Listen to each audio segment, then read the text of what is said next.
Dear Papa Dudut, sa lahat po ng mga nakatutok ngayon, huwag kalimutan na mag-like, mag-share, at mag-subscribe. Ang pag-ibig ay hindi agad kumukupas, gaya ng isang bagay na niluma ng panahon. Higit din sa larawan ang mga alaalang nabuo na mananatiling bago sa tuwing ito ay sasariwain. Tara na't maiyak at kiligin sa kwento ng ating letter sender ngayong gabi.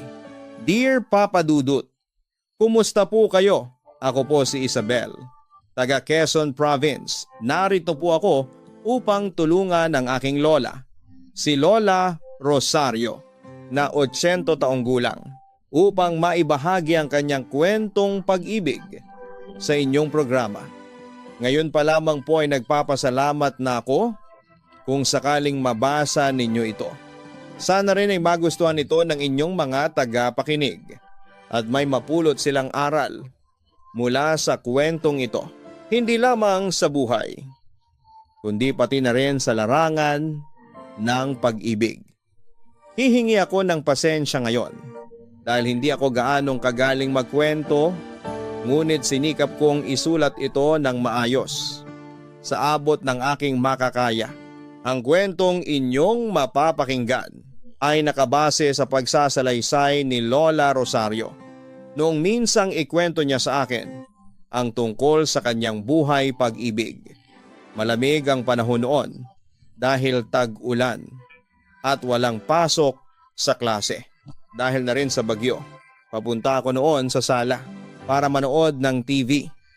Nakita ko si Lola Rosario na nakatanaw sa labas ng bintana.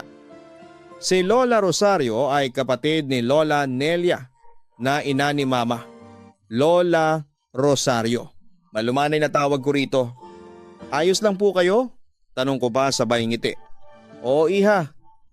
Salamat, sagot nito ng mahinahon. Mababanaag mo ang katandaan sa kanyang boses dahil na rin sa mga kabagalan nitong pagsasalita sa mga oras na yon. Naisip kong baka may masakit sa katawan nito at hindi lang nagsasabi. Lagi kasi siyang humihingi ng tawad sa aming mag-anak dahil di umano'y sinasabi niyang nagiging pabigat siya sa amin at nakakadagdag pa sa gastusin sa bahay, kung saan ay hindi naman totoo. Pensyonado si Lola Rosario dahil isa siyang retiradong guro.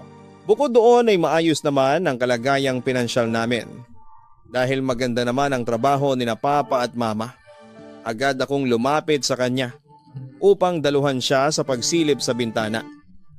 Mula roon ay tanaw ang may kalawakang taniman at basang lupa dulot ng pag-ulan.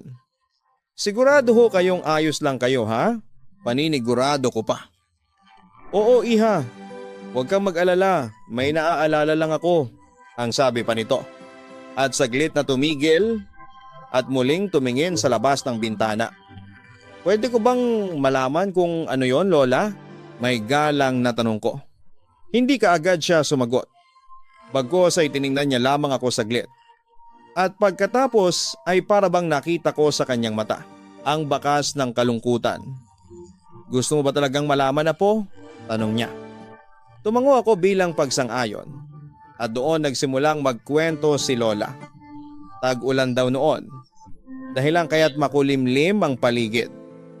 Kalalabas lang ni Lola Rosario ng eskwelahan nang bumuhos ang ulan. Wala raw siyang dalang payong sa mga oras na yon dahil nakalimutan niya ito noong umagang umalis siya sa kanilang bahay. Nagpa siya si Lola Rosario na magpatila na lamang ng ulan sa waiting shed. Ngunit ilang oras din ang itinagal at tila parang wala na raw itong katapusan. Napakamot na lamang siya sa kanyang ulo at napagdesisyonan na umuwi. Wala naman daw kasing cellphone noong mga panahon na yon, kaya hindi niya kayang magpasundo sa kanyang tatay na si Lolo Efren. Mabuti na lamang daw. At may plastic bag siyang dala. Kaya naman ibinalot niya muna ang kanyang mga notebook doon bago sumugod sa malakas na ulan. Gayunman, bago niya raw ito gawin, isang lalaki ang lumapit sa kanya at nag-offer ng payong. "Sumukob ka na dito," ang sabi raw nito. Ayon kay Lola, hindi niya raw ito pinansin dahil hindi naman niya ito kilala. Natakot din daw siya dahil bigla-bigla na lamang siyang inalok nito na sumukob sa payong na hindi naman daw niya kilala ito ng personal. Sa kabilang banda ay naisip ni Lola na baka bukal sa loob ng lalaking iyon na magmagandang loob nang sa gayon ay makauwi na rin siya. Alin ba? Tanggipan ni Lola. "Sige na, parang kanina ka pa dyan eh. Huwag ka mag-alala. Hindi naman ako masamang tao. Kapwa mo rin ako estudyante rito." Paliwanag pa ng lalaki. Nang sabihin daw yon ng estranghero, sa hindi maipaliwanag na dahilan, tila gumaan ang pakiramdam ni Lola rito. "Saan ba ang daan mo?" tanong ni Lola Rosario. "Sa may Pilapil. Tapos liliko ako ng kaunti. Sa ako na lang ang bahay namin." Saad nito. Napagtanto ni Lola Rosario na doon din ang daan niya. Ngunit may kalayuan pa ng kaunti ang bahay nila dahil bandang gitna sila ng nayon at hindi sa dulo. "Sige na nga, sasabay na ako," sagot nito. "Kapag may nangyaring masama sa akin, ikaw lang ang sisisihin ko, ha?" Dagdag pa ni Lola. Napansin kong lumaki ang ngiti ni Lola Rosario nang ikinuwento niya sa akin yon, na para bang kahapon lang ang lahat. Tapos, "Lola, ano pong nangyari?" tanong ko. Pagkatapos ay nagpatuloy sa pagkukwento si Lola. "Para ngayon lang kita nakita sa eskwelahan natin," salaysayin ni Ramon. "Hindi naman kasi ako lumalabas ng silid-aralan. Doon na ako kumakain sa loob tuwing darating ang oras ng pagkain dahil may baon naman ako." Paliwanag pa ni Lola. Kaya naman pala. Teka, nakalimutan kong magpakilala. Ako nga pala si Ramon. Ikaw, anong pangalan mo?" "Ako si Rosario. 4th year high school na ako. Ikaw ba?" tanong ni Lola pabalik. "Parehas pala tayo." Maikling tugon ng lalaki. Sa paglalakad nilang iyon sa Pilapil, marami pa silang napagkwentuhan ni Ramon.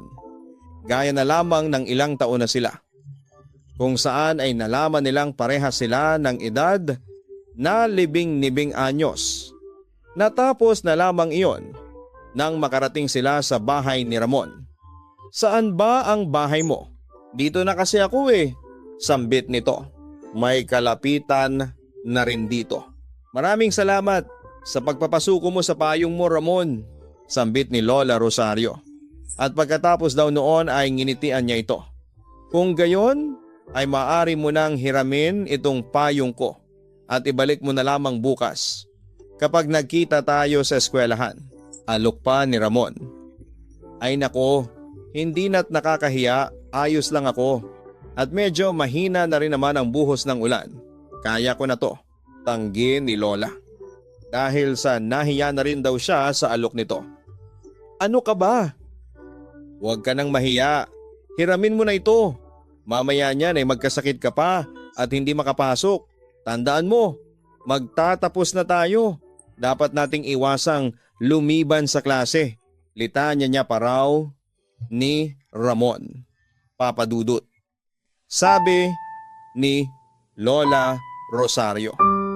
Yon ang unang araw na nakilala ko si Ramon. Ngunit ayon sa kanya, para bang matagal na silang magkakilala dahil mabilis niya itong nakagaanan ng loob. "Sigurado ka ba diyan? Hindi ba magagalit ang nanay mo kapag pinahiram mo sa akin ang payong mo?" tanong pa ni Lola. "Hindi akin naman yan. Sige na, nang makauwi ka na." Bago patuluyang dumilim ang paligid, wika naman ni Ramon. "Sige, salamat Bukas na bukas, ibabalik ko rin ang payong mo. Magkita ulit tayo bukas sa tarangkahan ng eskwelahan bago mag-uwian." Huling sinambit ni Lola bago siya tuluyang umuwi, Papadudot.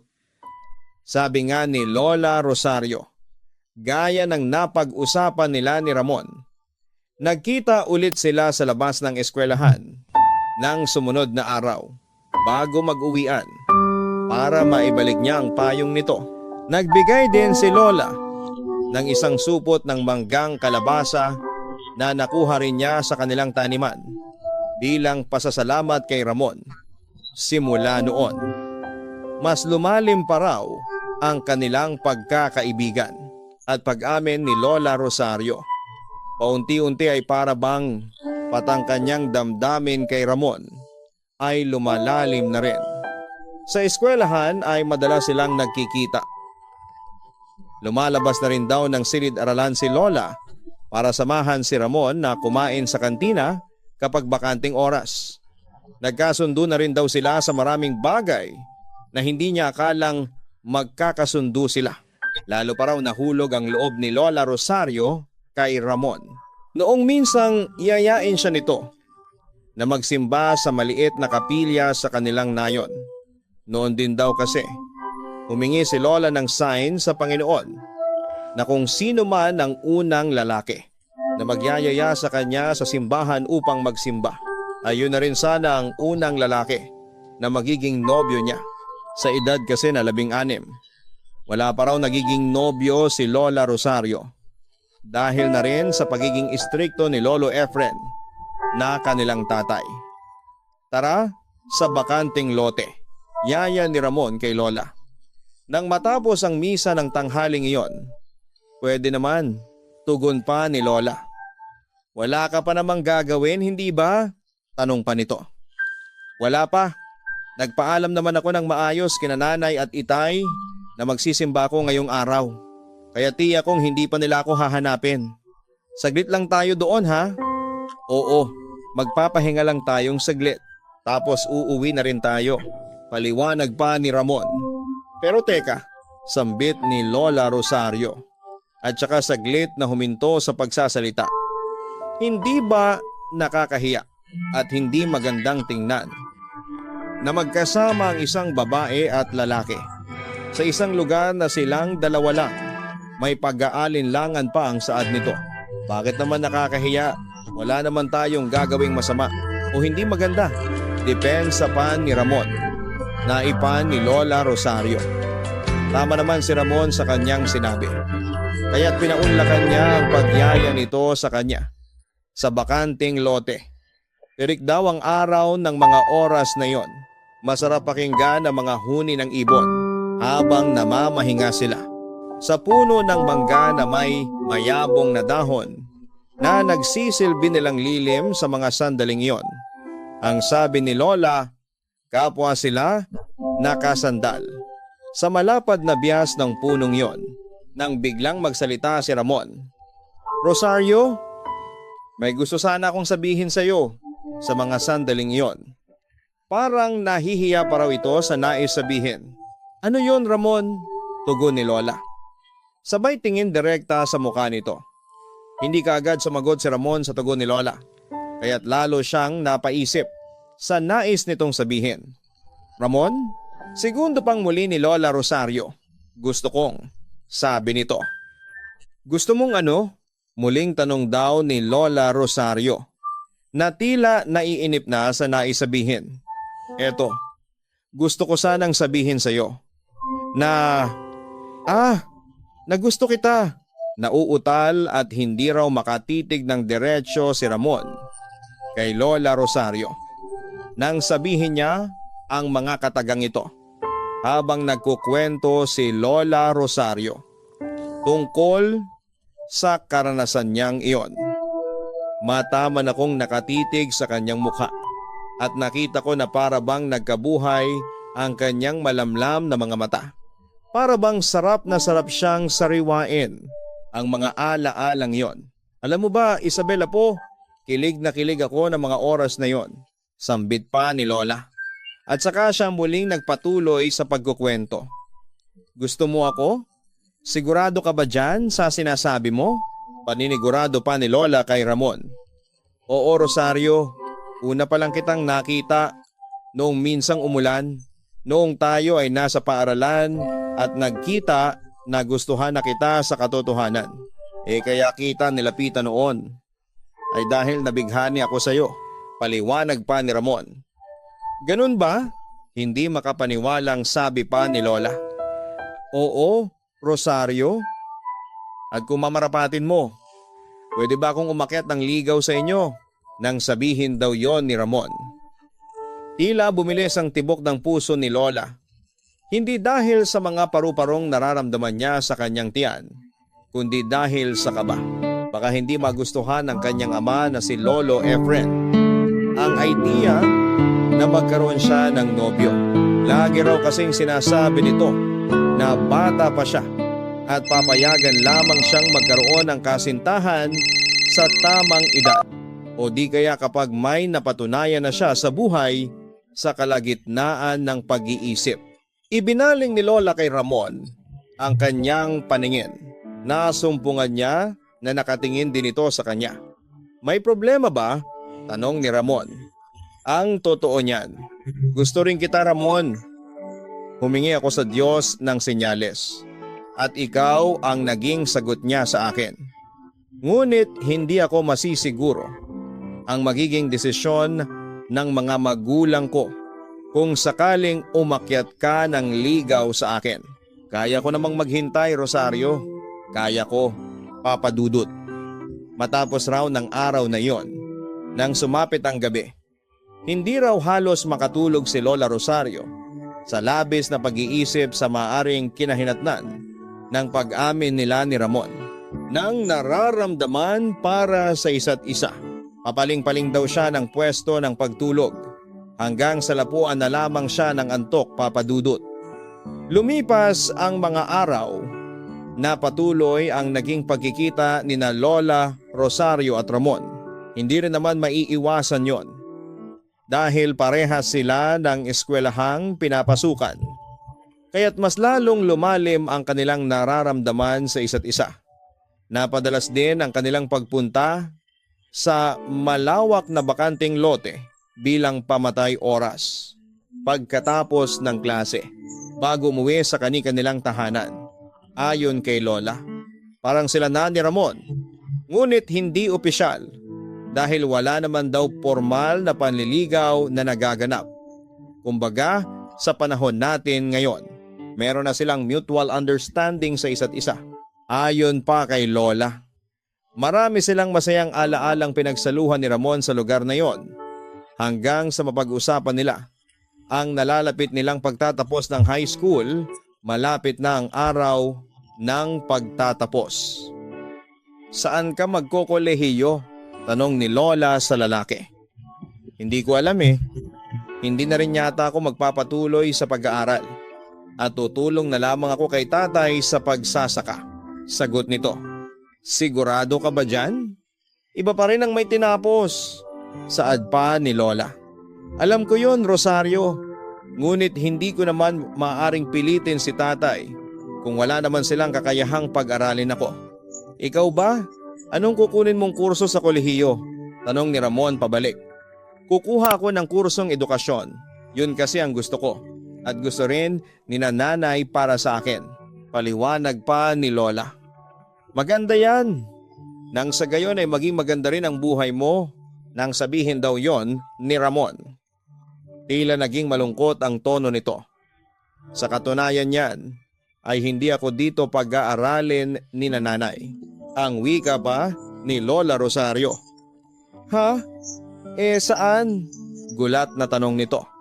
Sa probinsya ng Quezon. Nandoon kasi ang kapatid ni nanay na guro din, si Tia Rosie. Ibig sabihin ay malalayo ka sa akin, Rosario, ang sabi pa nito. Dali-dali raw nitong hinawakan ang kanyang kamay ni Lola at saka siya tinitigan ng mata sa mata. Sigurado ka na ba dyan? Tanong pa nitong muli. Wala naman akong magagawa, Ramon. Kailangan kong sumunod. Bukod doon ay gusto kong makapag-aral. Nang sa gayon ay may mapatunayan ako kina Itay. Litanya pa ni Lola. Paano naman ako, Rosario? May lungkot na tanong ni Ramon kay Lola. Papa Dudut, sabi sa akin ni Lola kahit siya'y hindi alam ang isasagot kay Ramon. Hindi pa naman daw kasi silang opisyal na magnobyo at magnobya, kaya naman hindi siya nakakasigurado sa kahihinatnan nilang dalawa. Isa pa ay iniisip niya rin ang magiging reaksyon ng kanyang ama kapag nalaman itong nagkakamabutihan na sila. Naging dahilan yon upang labis siyang malito sa mga sandaling yon hanggang sa dumating ang araw na nagulat na lamang si Lola Rosario nang may kumatok sa kanilang tahanan. Tanghali daw yon na tila nagbabadyang bumagsak ang ulan mula sa kalangitan. Kasalukuyan silang nasa hapag-kainan. Nang agawin ang atensyon nila nang tawag mula sa labas ng kanilang tahanan. "Tapo! Tapo!" Paulit-ulit na sigaw ni Ramon. Pinagbuksan daw ng pinto ni Lola Rosario ang taong iyon at gayon na lamang ang gulat niya nang makita kung sino iyon. "Ramon, anong ginagawa mo rito?" Gulat at mahinang bulalas nito. "Rosario, narito ako para..." Naputol ang sasabihin nito nang biglang tumayo si Lolo Efren mula sa hapag-kainan. Naging abot-abot ang kaba ni Lola Rosario at halos maubusan daw siya ng hangin sa mga sandaling iyon. Yun na yata ang pinaka nakakakabang pangyayari sa buhay ko, apo. Patuloy pa rin sa pagkukwento si Lola. Pagkatapos ay muli siyang sumilip sa bintana. "Talaga po, Lola?" tanong ko. Nagaya niya ay napatanaw din sa labas. Napansin kong medyo humihina na ang ulan. Hindi na ito kagaya ng kanina. Oo, talagang abot-abot ang kaba ko. Pakiramdam ko ay mahihimatay ako anumang oras. Sagot niya. Sabay tawa ng bahagya. "Ano pong sumunod na nangyari, Lola Rosario?" Nang tumayo po si Lolo Efren, ano pong naging reaksyon niya na isang lalaki ang kumakatok mula sa labas? Sunod-sunod kong tanong. At muling nagpatuloy si Lola sa pagkukwento. "Anak, sino yan?" tanong daw ni Lolo Efren kay Lola Rosario. Habang unti-unti ay papalapit na ito sa kanila ni Ramon sa may pintuan. "Tita, upo." Utal-utal at hindi makasagot ng maayos si Lola.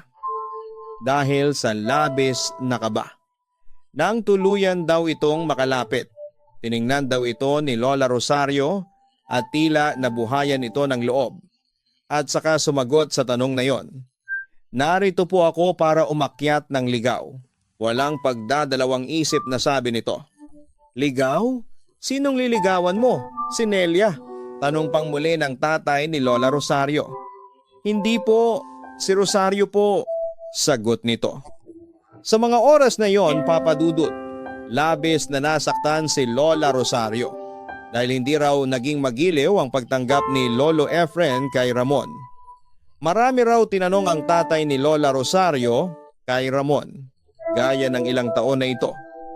Saan ito nakatira? Anong hanap buhay ng mga magulang? At anong baitang na nito sa pag-aaral? Lahat naman daw yon ay sinagot ni Ramon na may paggalang. Ngunit hindi pa rin yon sapat kay Lolo Efren. Sinabihan raw nito na bumalik na lamang siya at manligaw kapag may napatunayan na at makasisiguro silang hindi magiging isang kahig, isang tuka ang buhay ni Lola Rosario. Ayon kay Lola Rosario, hindi naman sila mayaman. Yun din ang isa sa mga dahilan kung bakit parang naging overprotective si Lolo Efren sa kanila. Sila raw kasi ni Lola Nelia ang tutulong sa pamilya nila kapag nakapagtapos at nakapagtrabaho na. At gaya ng laging sinasabi ng kanilang ama, papayag lamang itong magkaroon sila ng nobyo kapag may trabaho at maganda na ang buhay nila. Bumalik sila sa pagkainan ng walang imik. Habang si Ramon ay bigong umalis. Nang matapos sa pagkain, agad na pumasok sa kwarto si Lola Rosario para magmukmok at umiyak. Kasabay noon ang tuluyang pagbuhos ng ulan na tila ba nakikidalamhati rin sa kalungkutang nararamdaman ni Lola para kay Ramon. Hindi raw napatigil si Ramon ng mga masasakit na salitang natanggap nito kay Lolo Efren upang ipagpatuloy ang namumuo nilang pagmamahalan. Sa eskwelahan ay madalas pa rin silang nagkikita, ngunit palihim na lang dahil baka may makaalam. Nagsabi kasi ang tatay ni Lola Rosario na kapag nakita silang magkasama ay otomatikong patitigilin siya sa pag-aaral at sa bahay na lamang. Ngunit ayaw niya yung mangyari.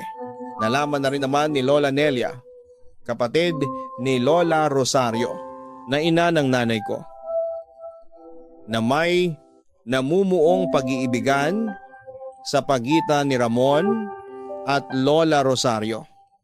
Ngunit sinuportahan niya ang kapatid. Ayaw ni Lola Nelia na maging katulad ng kanilang tatay, na magiging hadlang sa pag-iibigan na namumuo sa pagitan ng dalawa. Katwiran din ito ay likas sa tao ang makaramdam ng pag-ibig at umibig, kaya't sino siya para hadlangan ang kanyang nag-iisang kapatid.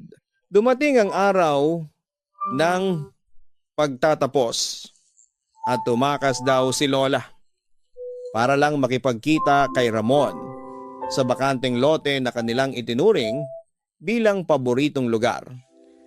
Kinasabwat niya si Lola Nelia at ang sabi niya, kapag daw nagtanong ang kanilang mga magulang ay sumama lamang ito saglit sa mga kaibigan para mamasyal. Nang sabihin naman daw yon ni Lola Nelia, sa kanilang ama at ina ay pumayag ito. Basta't dapat daw ay bumalik din kagad dahil magkakaroon ng kaunting salo-salo bilang selebrasyon sa kanilang pagtatapos. Ramon! Tawag ni Lola Rosario rito. Naroon iyon sa ilalim ng puno ng mangga kung saan sila madalas magpahinga kapag pumupunta sa malawak na bakanting lote. Agad naman itong napangiti at niyakap si Lola, mahigpit na yakap.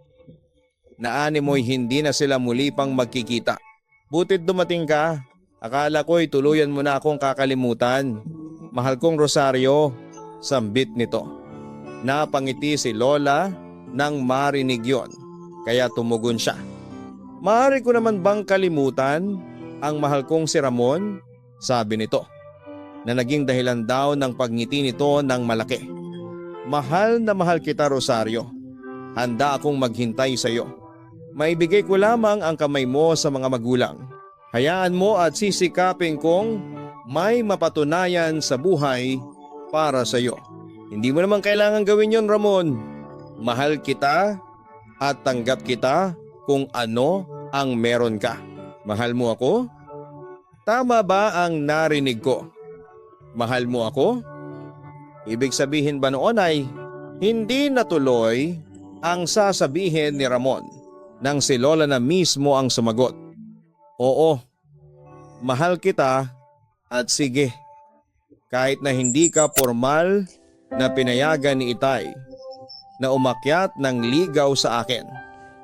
Oo, sinasagot na kita. Tayo na, mahigit ng ngiting sabi pa ni Lola.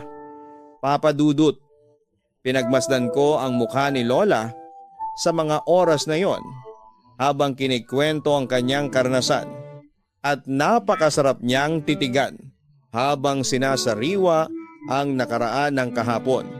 Kwento pa ni Lola. Siya na mismo ang nagsabi kay Ramon na magtana na lamang daw sila upang tuluyan na silang magsama, ngunit tumutol ito. Inisip nitong lalong hindi magiging maganda ang tingin ng kanyang tatay dito. At isa pa ay ayaw daw ni Ramon na sirain ang kinabukasan ni Lola.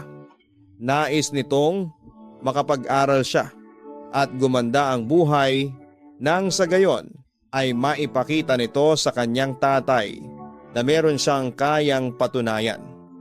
Napakabait po talaga ni Ramon, Lola. Kung sa ibang lalaki yon, baka sinunggaba na yung offer ninyo na makipagtanan.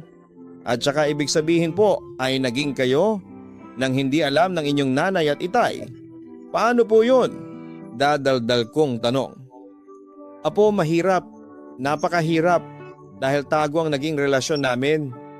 Tutuntong pa lang kasi ako noon sa kolehiyo. At muling nagpatuloy si Lola Rosario sa pagkukwento. Salamat, Rosario. Mahal na mahal kita. Salamat. Ang sabi ni Lola ay niyakap siyang muli ni Ramon ng mahigpit at hinalikan siya nito sa noo. Mahal din kita, Ramon.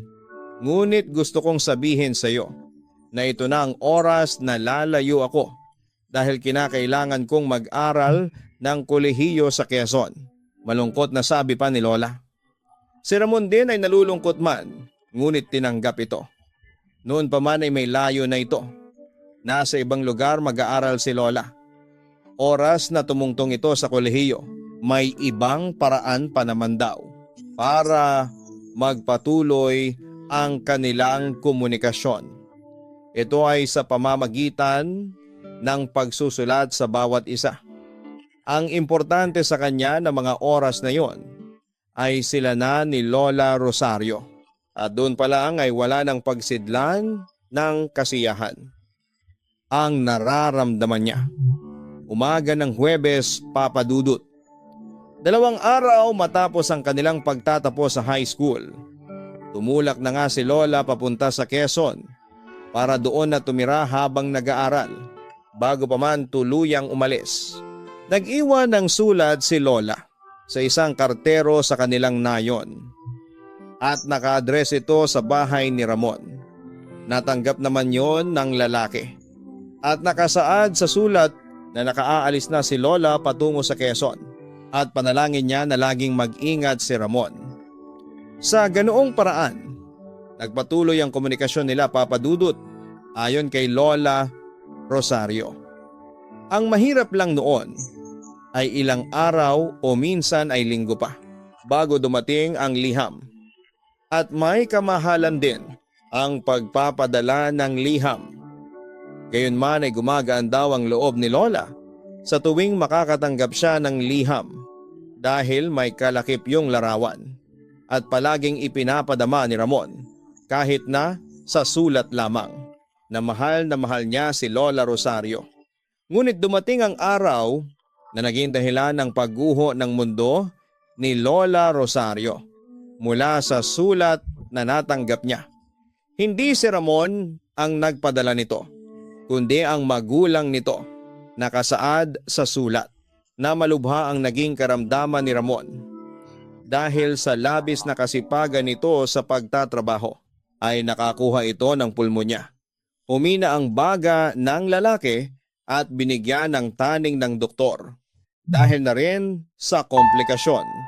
Sabi ni Lola, sobra siyang nabalisa sa mga oras na yon. Wala rin siyang nagawa kundi ang umiyak at mag-alala. Hindi siya nakauwi ng kanilang nayon hanggang sa huling sandali ni Ramon sa mundo. Wala rin kasi siyang sapat na pera na pamasahe dahil pinag-aaral lang siya ng kanyang tiyahin at ang ipinapadala ng kanyang mga magulang ay sapat lang sa gastusin sa eskwelahan. Makalipas nga ang ilang panglinggo, nakatanggap muli ng sulat si Lola na nagsasabing wala na si Ramon. Ganon na lang daw kadali, Papa Dudut, para bang sa isang pitik ng daliri na wala na lamang ito. Nakasaad sa sulat na natanggap ni Lola, walang ibang bukang bibig si Ramon hanggang sa huling hininga nito, kundi ang pagmamahal niya kay Lola Rosario. Sobrang lungkot ko noon, Isabela po. Hindi ko alam ang gagawin ko. Gusto ko na lang ding mawala dahil parang nawala na rin naman ako ng isa sa mga dahilan para mabuhay. Nang sabihin ito ni Lola ay lumanda sa mga luha sa kanyang mga mata hanggang sa kulubot niyang mga pisngi.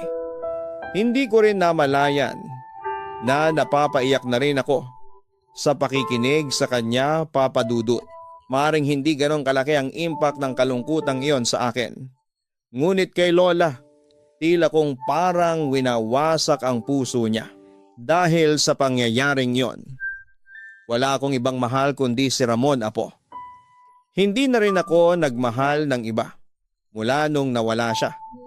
Dahil sa palagay ko'y hindi na ako makakatagpo pa ng lalaking kagaya niya.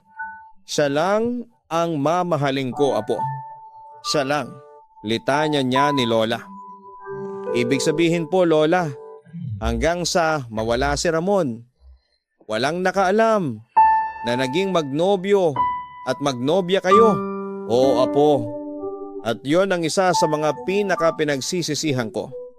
Hindi ko man lang napagmalas nito. Nabanggit din ni Lola Rosario Papadudut na noong nakapagtapos siya ng pag-aaral at nakapagtrabaho sa pampublikong paaralan, ay binisita niya ang puntod ni Ramon at inalayan niya ng mataimtim na pagdarasal. Kasabay noon ang pagbibigay niya rito ng bulaklak at pagtirik ng kandila. Dama ko ang labis na pagmamahal ni Lola kay Ramon Papadudut at ganon din si Ramon kay Lola. Siguro kung nabuhay ng matagal ang lalaking minahal ni Lola, ay tiyak na masaya na ang pamilya nila ngayon at may mga anak na mag-aalaga sa kanya. Gayunman, nandito naman kami para alagaan si Lola Rosario. Nandito kaming magkakapatid para gabayan siya sa mga huling sandali niya rito sa mundo. O sige na, apo, naabala na kita. Pasensya ka na at nakapagkwento si Lola mo, ha? Sadyang nagunita ko lang ang ala-alang iyon tuwing tag-ulan. Dahil sa mga panahong iyon, yon ang una kaming nagkakilala. Ano po ba kayo, Lola? Hindi po kayo abala. Ang totoo nga sobra po akong nalungkot at kinilig sa kwento ninyo. Sige po, magpahinga muna kayo. Tawagin niyo na lamang po ako. Kapag kailangan niyo ako, ha? Paalam ko. At tuluyan ang pumunta ng sala upang manood ng palabas sa TV. Sa ngayon ay ayos naman po si Lola at malusog siya. Paminsan-minsan ay nakikita kong nakatanaw siya sa bintana at parang malalim ang iniisip. Ngunit hinayaan ko na lamang siya dahil sa tingin ko ay ginugunita lamang niya ang mga ala-alang nagpasaya sa kanya noon. Hanggang dito na lamang po ang kwentong ito, Papa Dudut. Sana po ay nagustuhan ninyo at ng inyong mga tagapakinig. Sana rin po ay patuloy po kayong pagpalain ng may kapal at marami pa kayong kwentong mabasa. Lubos na gumagalang, Isabel. Tunay ngang kasabihang, habang buhay ang isang tao, ay ipadama mo ang iyong pagmamahal. Dahil oras na mawala ito, ay hindi na natin pa maaring gawin yon. Tandaan na laging nasa huli ang pagsisisi. Kaya hanggat kaya nating gawin ang isang bagay para sa isang tao, ay gawin natin ito. Hangad ko na nasa mabuting kalagayan lagi si Lola Rosario at sana rin ay pagpalain kayo ng poong may kapal. Ito ang inyong si Papa Dudut. Huwag kalimutan na mag-like, mag-share at mag-subscribe.